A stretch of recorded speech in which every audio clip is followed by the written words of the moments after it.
Hey, I'm Dylan. Let's talk about some coping mechanisms.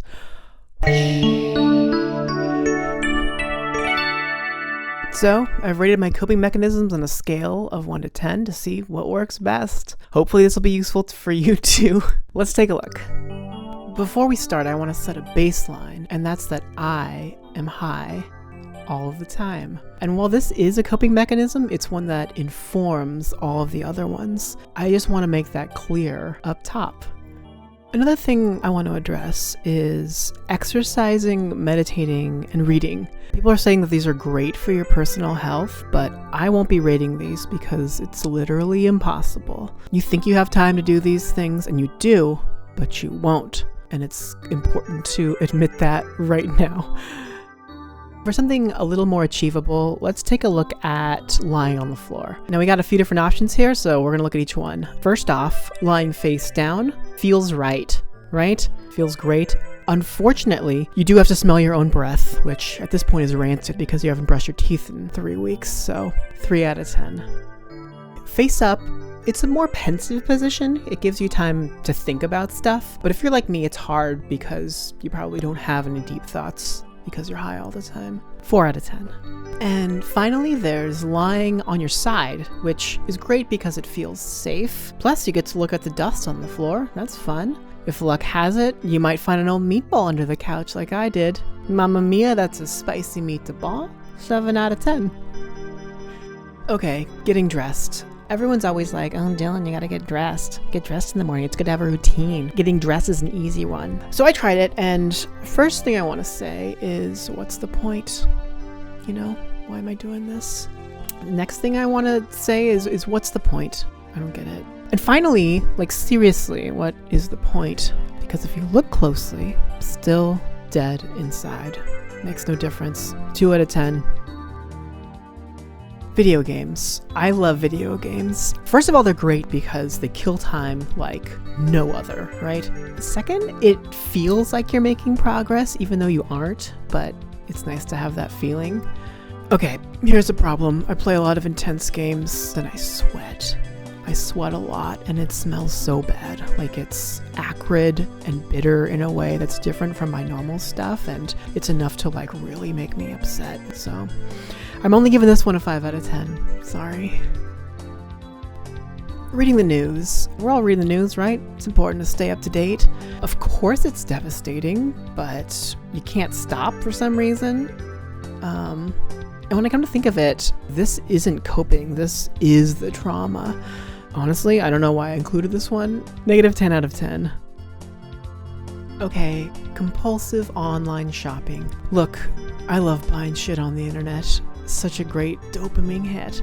But it's also a question of, is this morally conscionable right now? Supporting these companies, clogging up the USPS, all so that you can have a taxidermy alligator claw on a stick delivered directly to your door. Like, is that okay?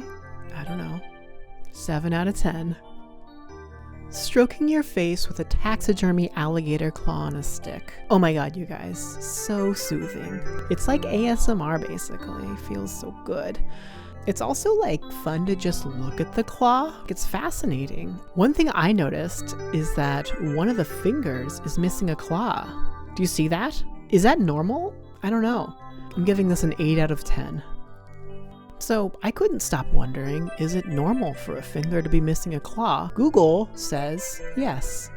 Check it out, right there. Here's another missing claw.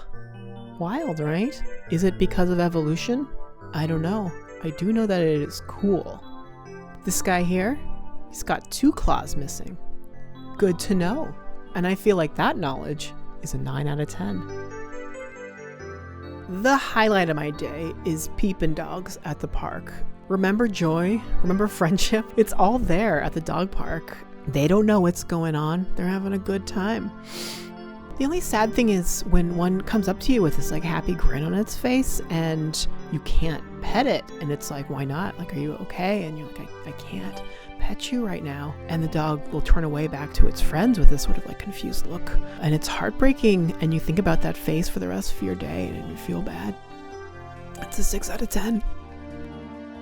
Next coping mechanism, kissing your hand as if it's a passionate, generous, and sensual lover.